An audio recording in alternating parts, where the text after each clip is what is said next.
good in church community. It is good in our personal lives. And it is good in this now and holy moment. So what I'd like us to do is to take a moment, a holy moment, and go into that still, small, wonderful space within us. That space where we close our eyes, relax, and we are set free from all responsibility. Everything that happened 2, 3 minutes ago, an hour ago, yesterday, put it all aside. The thoughts of tasks or concerns that may be waiting for you. Close your eyes, connect with your inner world, and just be here now. And take a deep, long, slow breath in. And as you release that, allow your body to relax, your mind and heart to open. Go deeper and deeper within. Deeper and deeper within.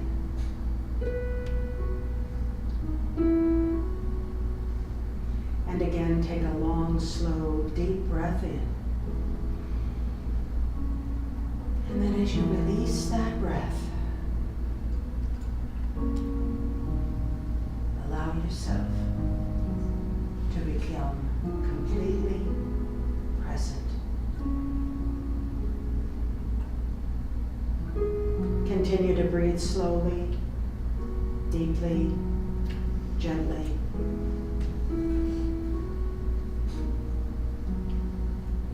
Follow the gentle rise and fall of each breath. Feel it coming and going quietly. Open your heart.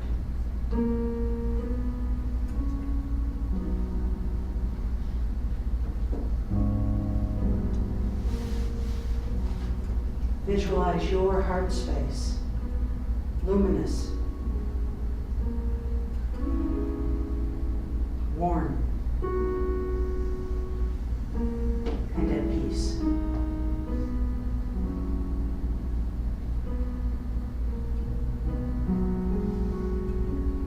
And imagine that you are standing in a beautiful grassy field.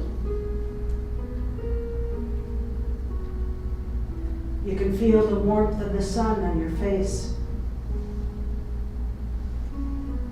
You can feel the lush green grass soft beneath your bare feet.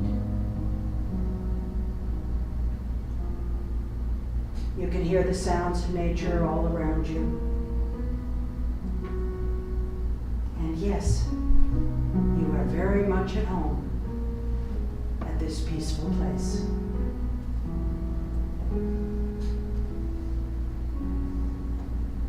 You have all the time in the world.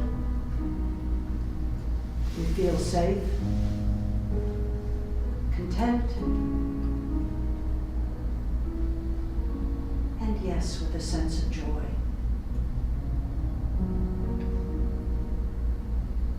And take just a moment. Appreciate.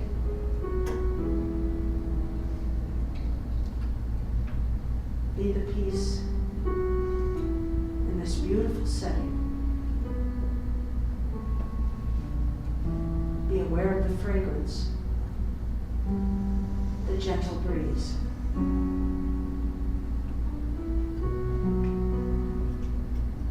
And now your attention is caught by a large tree growing nearby.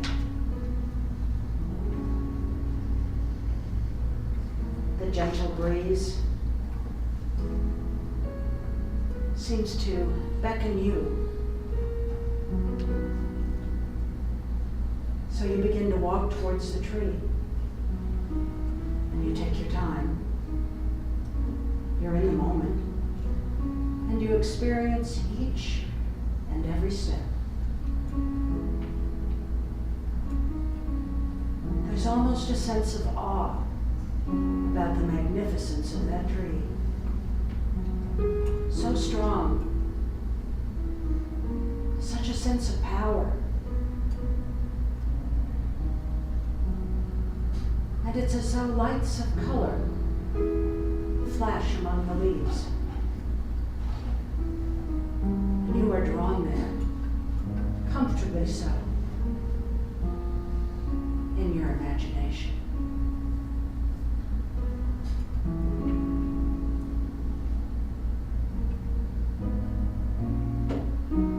And now you stand beneath the tree. Its strong branches and broad leaves hang over your head. And you notice that the tree is covered in fruit of many shapes, sizes, color, and fragrance. This is no ordinary tree. This fruit contains special gifts, special power, special beauty, just for you.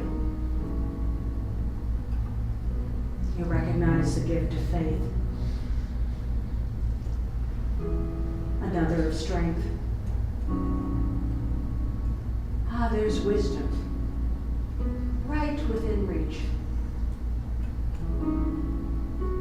Love, power, and yes, imagination. You are drawn to that piece of fruit, the fruit of imagination. You study it for a moment.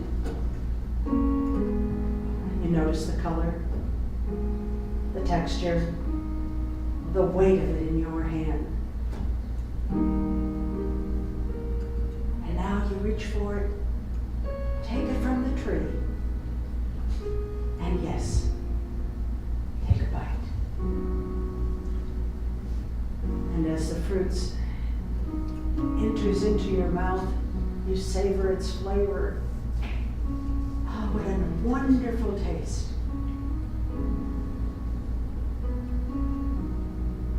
And as you gently let it slide down your throat, something wonderful begins to happen.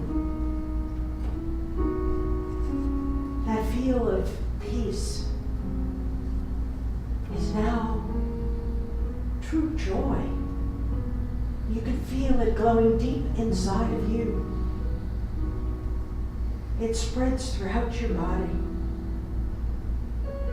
filling your chest, your heart, tingling your fingertips, and allowing you to smile.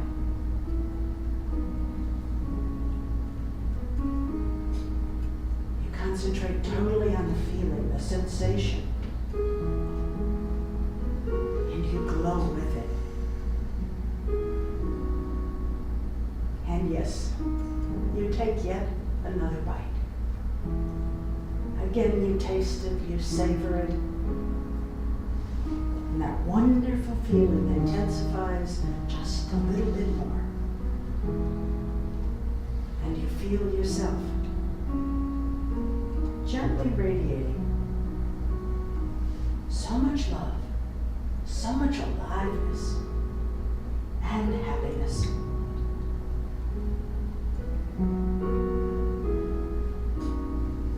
You take a third bite. You take as much as you want. The beauty is tenfold. The feeling is ultimate. The beauty is unsurpassed.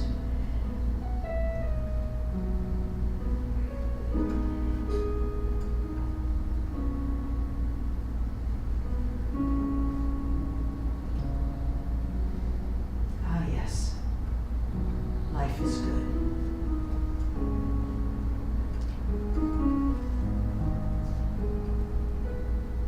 You are grateful.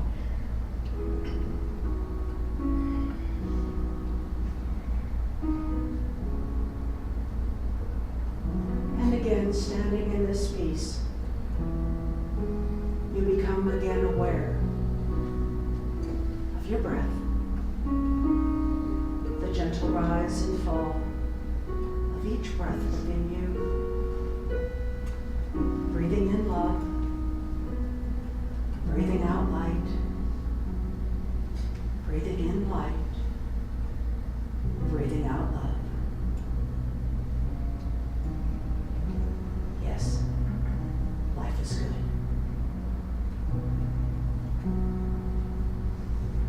Imagination.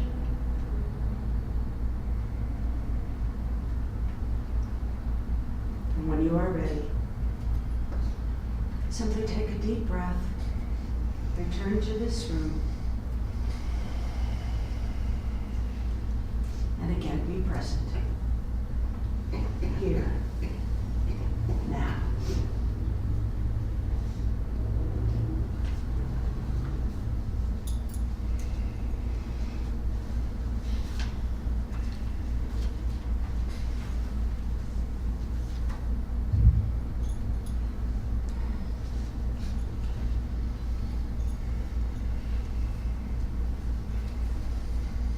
Unity of Payson and our Unity Church in Gilbert focus on the 12 powers, the 12 spiritual gifts, the tools that we have been given to live an incredible life. I have to admit, one of my most favorite of these to speak about, to share, and to practice is imagination. And I was quite delighted the other day to find this wonderful stone that says imagine. And I bought 2 of them. I bought one for Lynette. Thank you. And one for myself. I want to share that. In so many years of sharing the gift that we have been given in our Unity teachings and the incredible opportunity that we have to express our spirituality through these gifts is just delightful in every sense of the word. But imagination, and today's the first Sunday, so hold on to your hat, folks. You're about ready to take an incredible ride. It is the most powerful, wonderful opportunity for us because it's not just these 2 churches that focus on imagination. Imagination is focused on by churches around the world in Unity churches.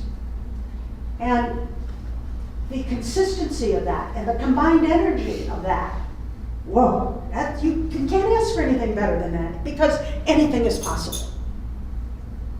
You remember being told that as a kid? You're 4 or 5 years old and you really believed it, didn't you? I did. I knew it. My dad said, you're going to start school next week. I said, oh, that's great. And he said, yes, that's great. Your mom and I are going to miss you being home. And I said, yes, but I get to teach. My dad turned around and he looked at me and he said, what? And I said, well, you said I get to go to school. I've finally grown up enough now that I can teach. Didn't quite work out that way with the Catholic nuns, believe me. But the point of it is, at one time, we really bought into it 100%. And then we believed that things changed. Circumstances, experiences, chaos. And all of a sudden, for a lot of us, our imagination was not a priority. It was more about doing what we had to do and getting it done. Am I correct? I'm not alone in that, right? Okay. Yeah. I'm glad you know that, because I hate being alone. The fantasy book authors. Now, I read a lot as a kid, and read a lot as an adult up until recently.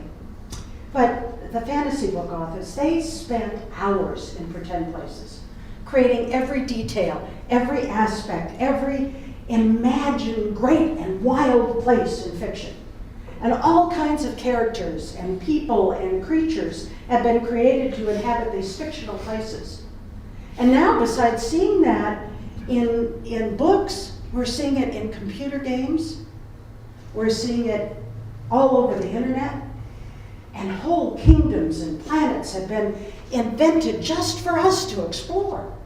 Movies movies and plays and books and television shows and media events and stage shows, theme parks, DVDs, CDs, board games, electronic games, puzzles. I mean, the list goes on and on. And they've all been vividly imagined through the author's or the creator's guidance. And they allow us then to step in and explore with our imagination. And no two experiences are alike in them. I can read one book, or I can look at one movie, and I can see my imagination working in them, and yet I can share that story with someone else, and their imagination is working with them. And guess what? We have more of it to share. It goes back to that old thing about when two or more are gathered together with common intent and purpose. That's what's going to happen with us, with imagination.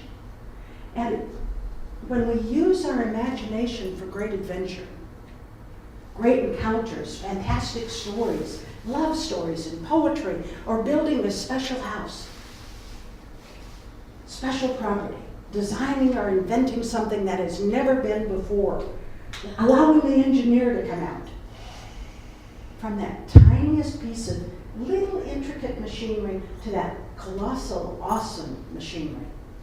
That was all first imagined in someone's mind. And she or he believed in that vision enough to figure out how to make it work. Thomas Edison, Alexander Graham Bell, Charles Drew. How many people know who he was? I didn't either. And what I thought was really amazing was his name was Drew. He learned how to preserve and store blood, and he created the world's first blood bank. He drew the blood. I absolutely love it. It was like his imagination was triggered right from the beginning to do that, you know? And then there's Frederick McKinley Jones, who invented a way to add sound to movies. He revolutionized the entire movie industry. In addition to doing that, which is something that I really appreciate, he is the one that created cooling units for trucks and trains to keep the food cool during transportation. So he had this wonderful imagination that was going in regards to movies. And then he had this wonderful practical application of his imagination in two entirely different areas. Now, to me, that is a really good example of being unlimited.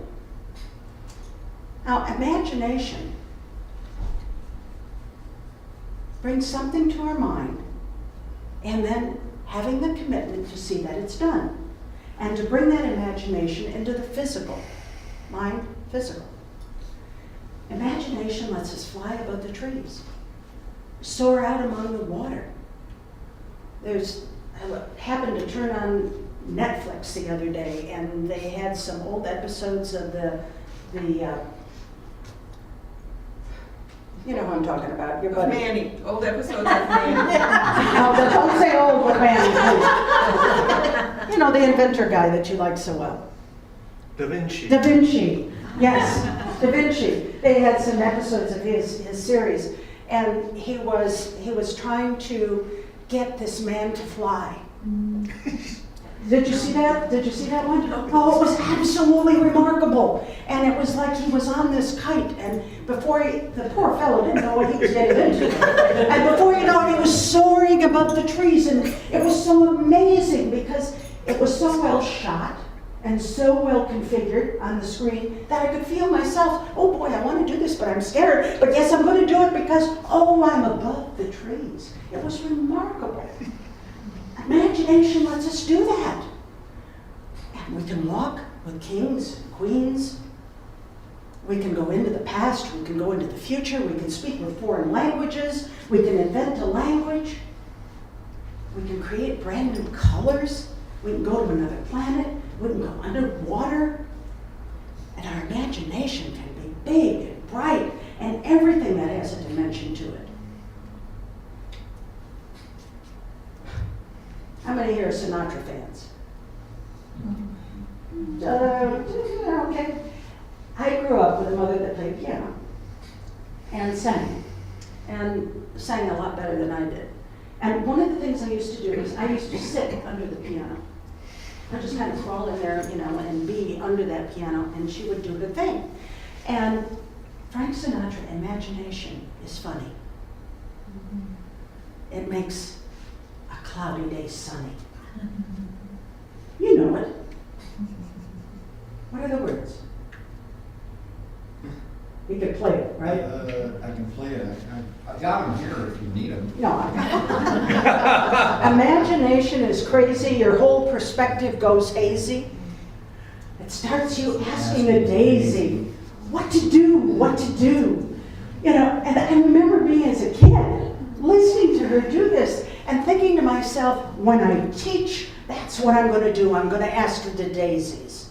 And then we would drive, I'm serious, we would drive from Wausau to Green Bay because my mother's family lived in Green Bay, Wisconsin.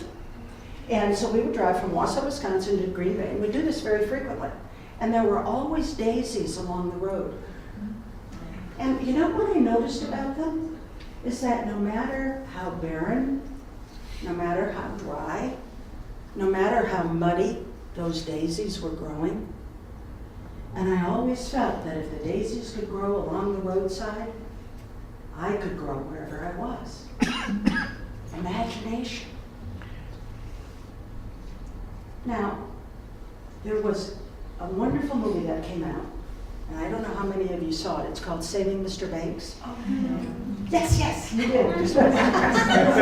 Mary Poppins fan, right? Yes. Excellent film. We saw last night. You saw last night, see? By order.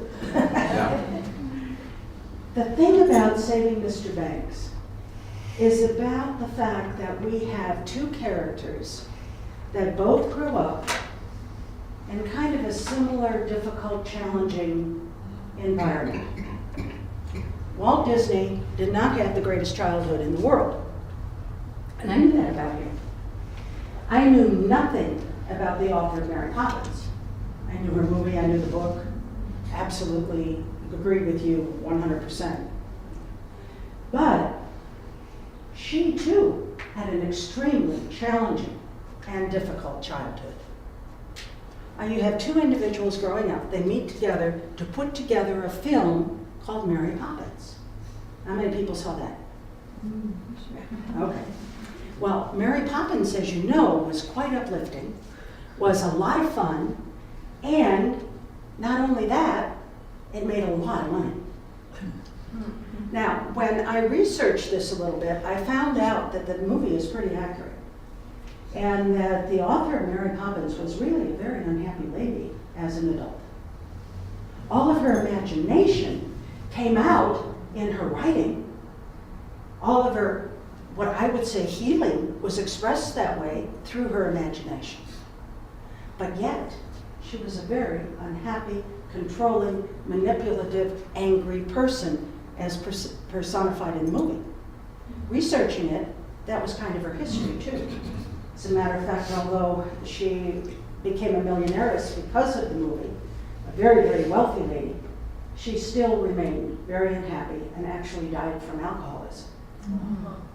Now, Walt Disney, extremely difficult childhood, extremely imaginative person, extremely present to his imagination, and look what he left us. The beauty, the joy, the incredible gifts. And as I said, I researched all of that after I watched the film because I watched it on HBO. And I probably dropped a piece of paper with the notes. I just wanted to give you a little noise break. Okay. He said that imagination would restore order and would install hope again and again. That was his quote in the movie. And it really resonated with me because this man took his childhood, let it go, and created this imagination that so many of us have experienced for years and years, And so many more are going to continue to experience. And the way I understand it is that financially, his business really needed Mary Poppins. And it reinforced Disneyland and the creativity of Disney productions and all of the magic that he created. So that when he passed in 1966, there was a financial base for him to be. Two people, similar backgrounds, using imagination. One who thoroughly enjoyed life, and one who played the victim. Now that tells us how important imagination is for us, and the choice that it gives us, and the opportunity that it gives us. Because if we view our world, reviewing past events, projecting future experiences, we project flickering images of first one thing and then another in that inner theater, and we will express or attract a mixture of experiences, good or bad, in our life. It's up to us. When we learn to make right use of the imagination, by making sure it is continuously guided and directed by the Christ, the God Self of our being, we can develop imagination that will not only serve us, but have an impact on our world. And it will provide tremendous support in developing our other God-given spiritual gifts, tools, and powers. Imagination makes its home in the body, right here. Isn't that interesting?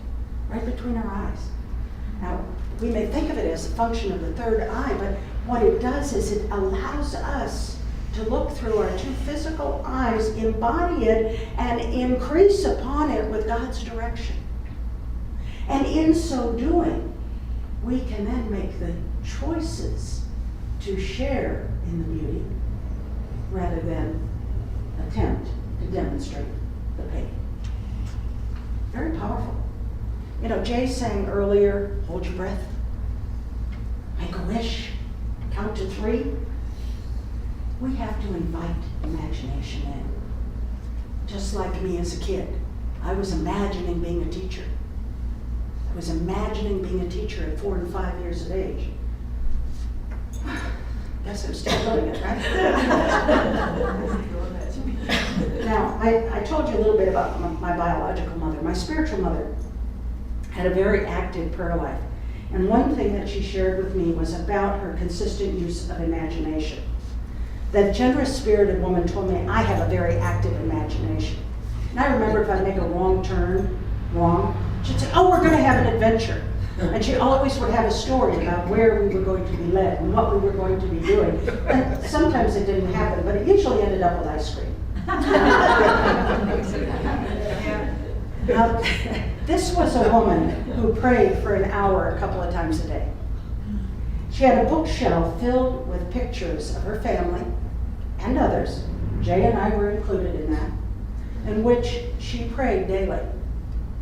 And she could see their faces, and she could pray for them, and she would know that she was doing the good, the beautiful, and the holy. And I know what she imagined. She looked at them through her eyes of faith. Even before it became an earthly reality, she imagined that life was good. She imagined it for me, and she imagined it for everybody else that was there. That is what imagination calls us to do. And the more we become interested in showing ourselves pictures of happy, healthy, prosperous, joyous experiences, the easier it becomes to forget the old, limiting pictures of the past. And if you have any hesitation about that, just think of Walt Disney. That's what he did for us. But he had done it for himself first. And while the pictures change in our mind, our body and our circumstances are changing too. But you know, and I know, and unity teaches that when we see it right, we set it right. We can create a life that we imagine right now. It's never too late. So, Come with me into that world of pure imagination. Now we'll begin to take a spin. We'll hang on to our hats, and we'll travel in the world of creation. And we will not try to explain it, but we will relish it, enjoy it, be grateful for it, and we will change anything that we want to. There's no life I know to compare with pure imagination. Life is about doing so. Little adjustments to set it right, see it right. Say that with me. To set it right, see it right. Use your imagination to see happiness and bring happiness right here, right now. And our world will transform because life is about truth and trust, grace and goodness, laughter and love. Just imagine. Life is good.